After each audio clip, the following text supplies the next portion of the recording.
Christmas, புத்தாண்டு உள்ளிட்ட தொடர் விடுமுறைகளால் நீலகிரி மாவட்டத்திற்கு சுற்றுலா பயணிகள் குவிந்து வருவதால் கூடலூரை அருகே சோதனை சாவடிகளில் நீண்ட வரிசையில் வாகனங்கள் அணிவகுத்து நிற்கின்றன.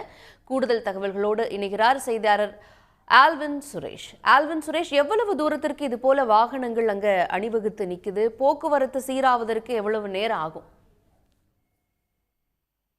கூடலூர் பகுதி என்பது தமிழக 3 மாநிலத்தை இணைக்கக்கூடிய பகுதியாக உள்ளது. குறிப்பாக கேரளாவிலிருந்து வரக்கூடிய சுற்றுலா பயணிகள் தமிழக எல்லை பகுதியான நாடுகாணி சோதனை சாவடியை கடந்துதான் வர வேண்டி உள்ளது.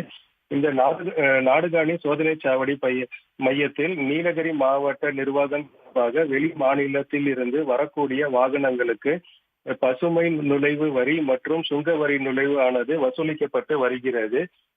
தற்பொழுது கிறிஸ்துமஸ், புத்தாண்டு, பள்ளி விடுமுறை காரணமாக கேரளா மாநிலத்தில் இருந்து வரக்கூடிய சுற்றுலா பயணிகளுடைய வாகனங்களானது அதிகரித்து காணப்பட்டு வருகிறது.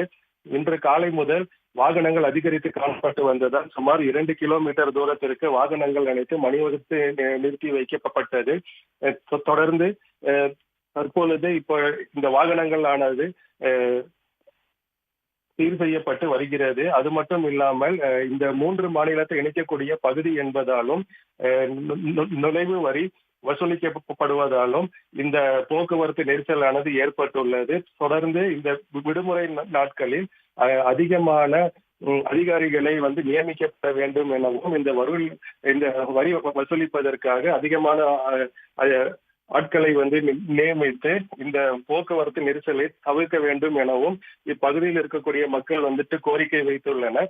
அது மட்டும் இல்லாமல் நீலகிரி மாவட்டம் முழுவதும் தற்பொழுது கடும் குளிர் நிலவி வருவதாலும் இப்ப பகுதியில் சுற்றுலா பயணிகள் குவிந்து வருகின்றனர். இதனால் போக்குவரத்து நெரிசலானது ஏற்பட்டு வருகிறது. தற்பொழுது நாடுகாணியில் இருந்து கூடலூர் வரையில தற்பொழுது போக்குவரத்தானது தற்சமயமானது சீர் செய்யப்பட்டுள்ளது. அது மட்டும் இல்லாமல் வாகனங்கள் அதிகரித்து காணப்பட்டு வருவதால் கூடலூர் நகர் பகுதிகளிலும் இந்த போக்குவரத்து நெரிசலானது ஏற்பட்டு வருகிறது.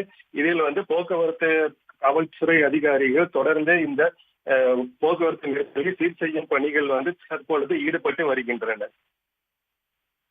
விவரங்களுக்கு நன்றி ஆல்வின் சுரேஷ். உடனுக்குடன் செய்திகளை தெரிந்து கொள்ள சன் நியூஸ் பெல் ஐகானை கிளிக் பண்ணுங்க.